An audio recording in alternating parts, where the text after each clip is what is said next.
What's going on, sports card hobby family? Another day, another sports card video. Today we are going to talk about sports card grading. Fun topic.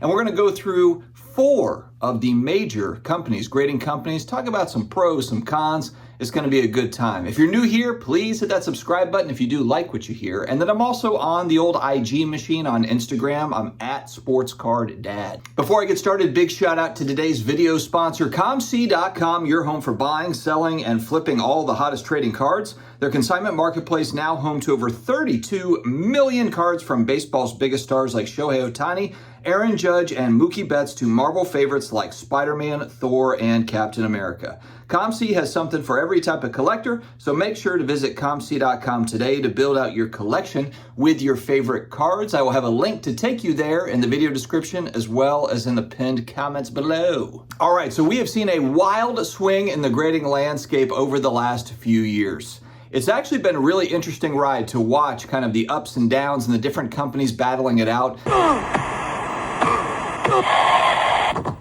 And let me first also say that whichever grading company you choose to go with, that's your business. And frankly, you could make a case for a lot of grading companies for this reason or that reason, why you would send this card or that card. There's a lot of nuance to grading cards. But we're going to focus today on kind of the big 4, which are the ones that are used the most. And these 4 are PSA, SGC, BGS, and CGC.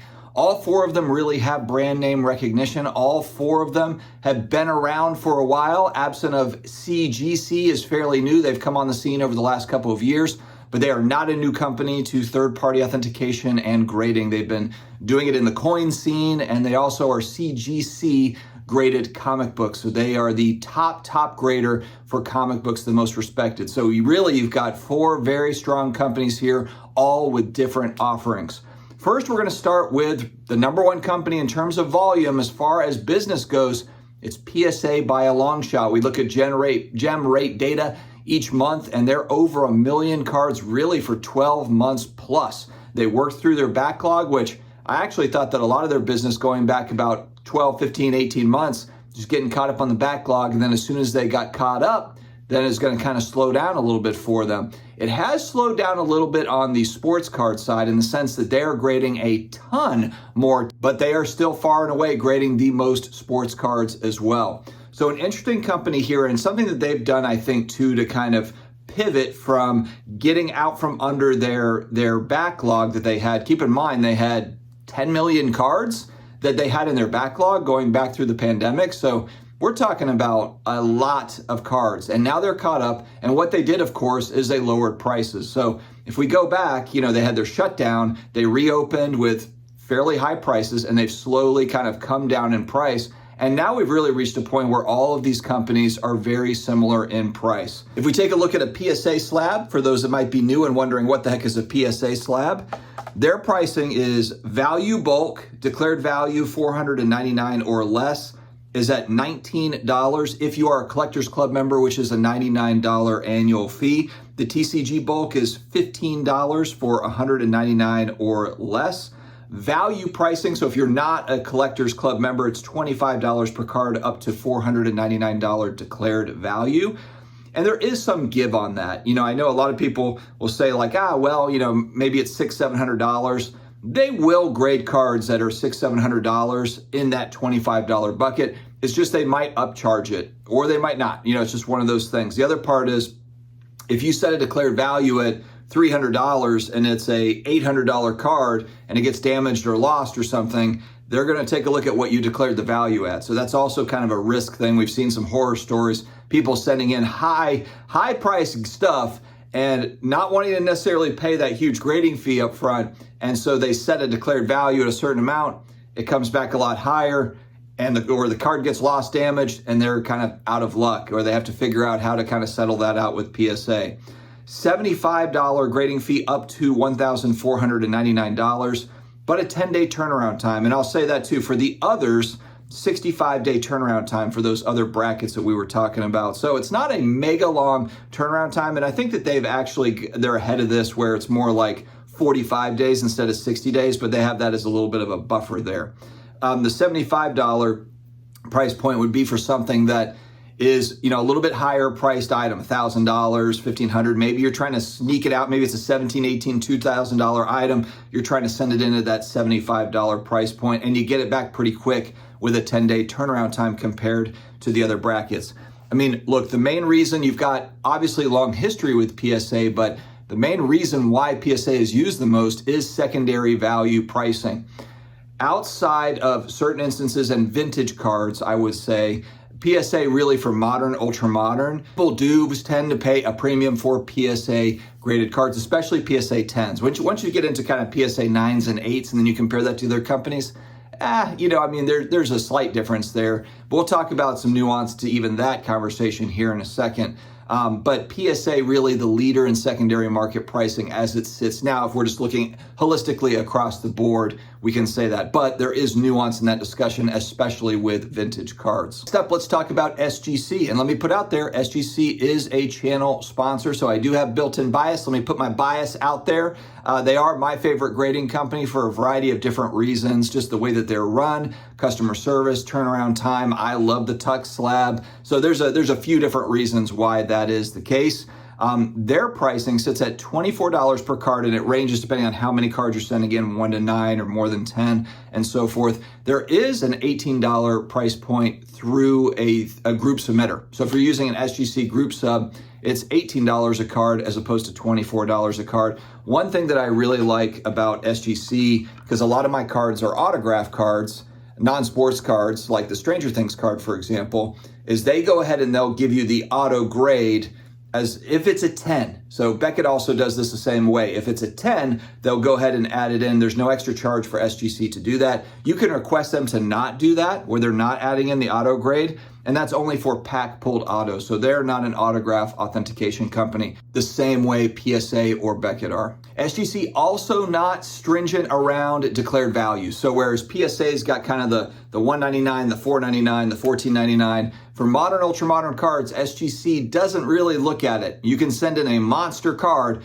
to SGC, and they've shown examples of this where it's a $25,000 card and it costs, $20 to grade it essentially. So that's a plus. Another nice thing is just turnaround time. When I've used SGC, it's typically about a 2-week turnaround time from when I send it off to them and when it's back to me door to door. Especially if you're looking to flip brand new product, there is value there to who gets graded cards out to the market first. So if you're the first one to get SGC 9.5s, SGC 10s for some of these new products, and they also run these great baseball card specials where they have $9 specials. Right now they have Topps Chrome at $12 a card. So if you're first to market where, you rip that stuff, you open those packs, you get a cool card, you get it off to SGC, you get it back, while the other cards are waiting at PSA for 30, 45, maybe 60 days or other companies, then you have an added benefit there if you're flipping. Because a lot of folks will just say, hey, look, if you're flipping, it should just be PSA all day, every day. There are certain instances where it does make sense. And then, of course, you're not paying extra for that auto grade. And for some, if it's, first Bowman or something like that, that's a nice add-on to where you're not paying extra money, to get that autograph grade for the pack pulled stuff. All right, let's move to BGS. The one big thing about BGS, and I think that's kind of hampering them in my mind right now, is the grading scale potential change.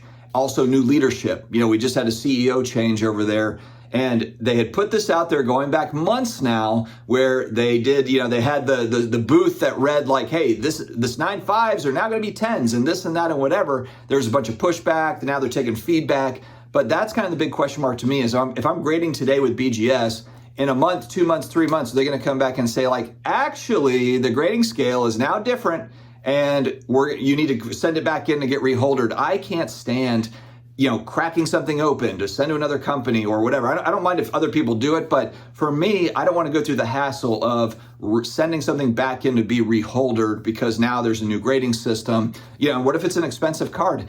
I don't want an expensive card being handled a bunch. Whether it be a grading company or at all. I want it to sit in its slab and live there.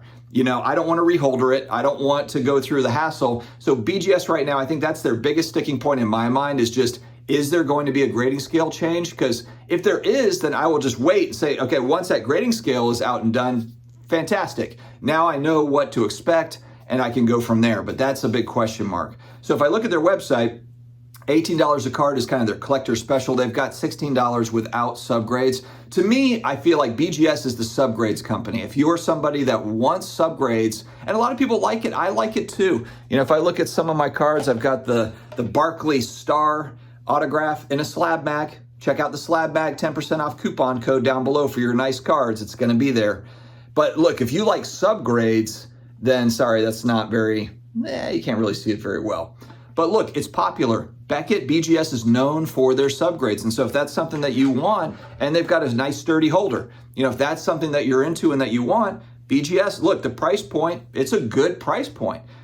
60 plus day turnaround time. So again, with turnaround, I'm not exactly sure how that's looking. Maybe they're ahead of that. Maybe they're behind it. But again, if you're trying to get something out to market, if you're flipping, you're trying to get something out quickly, you might have to look into maybe a higher cost grading option through BGS to get it back faster. But again, if you're a subgrade person, I can see why BGS would be an option for you. Absolutely. Last but certainly not least, we've got CGC, the newest kid on the block. They've made some recent changes, and actually, I think, again, if we're talking about kind of a negative with them, they are the newest, and it's an uphill battle when you're trying to compete against longtime brands, and these are 3 longtime brands that are strong with the other companies. But then they've also made their own changes. So they had CSG and CGC was separate for kind of the TCG, the Marvel stuff and that sort of thing. And so now the CSG slabs, they can be reholdered into CGC. They're making everything uniform, which I think is smart for the long run. Just in the short run, it's kind of a pain. But everything is CGC now. CGC across the board, whether it's sports, non-sports, etc. So their pricing, 25 card minimum on their bulk, $250 max declared value, $12. Great price, 30-day turnaround time, a 30-day working day, so business days essentially is what they're saying. Economy, I feel like their economy slot right here is probably their best value if you're looking to grade kind of a nicer card. It's up to $1,000 declared value, $15 per card, and it's a 15-day working turnaround time. So to me, that seems like a very fair price. They have been very aggressive with pricing to try to gain market share. And Express is maximum $10,000 DMV, declared market value, $50, 5-day turnaround time. So this is pretty aggressive pricing. This is about as aggressive pricing as you can get, I think, for a top grading company, just to try to get in the game and get more market share on the sports card side. They do have a TCG following. A lot of Pokemon card collectors do go to CGC. So it's not that they don't have a following, it's just that they're trying to probably build out, what it's going to look like on the sports card side, and it's just so competitive. They do have a nice slab. It's crystal clear. They've got a very nice slab. The label to me is just kind of meh, but that's totally up to the individual. Not everybody really cares about the label. It's more about, is it sturdy? Is the holder sturdy? How does it feel? And all that sort of thing. And they do have a great slab. So I think we're really fortunate in today's world. You kind of wonder, it's like, why are people grading so many cards? And I think it's because we have 4 strong companies that are in the mix that are battling it out. I know I said my preference is SGC, but you could look at it a bunch of different ways. There's different cards that could go to different places for different reasons. And, PSA continues to march on at 1 million cards a month. They have not slowed down. It'll be interesting to see if grading continues on kind of down this path where they're just continuing to grade. I mean, if you add it all up, it's probably about 1.4, 1.5 million cards that are being graded a month. And I wonder too if PSA will try to broaden out their capacity, or if they're like, you know what, million one a month max, that like we're topping out at that. We're good with that. That way we're not maybe putting too much out in the market. I've talked about this before, to where can it be oversaturated to where then people just get tired of it. But running a business, of course, if you're grading cards, you're probably thinking, hey, let's do 10 million a month. That's more money in the coffers essentially. But I don't know if that would be a good thing, so it's very tricky landscape right now. But like I said, I think it's kind of a golden era for grading, because you've just got solid companies. We don't have one, the comic book side of things, you've got CGC that really rules. You got one option there. I like that in sports cards and really in TCG, you've got a variety of really solid options. All right, guys, let me know your thoughts in the comments below. As usual, stay healthy, stay awesome, and I will talk to you again later.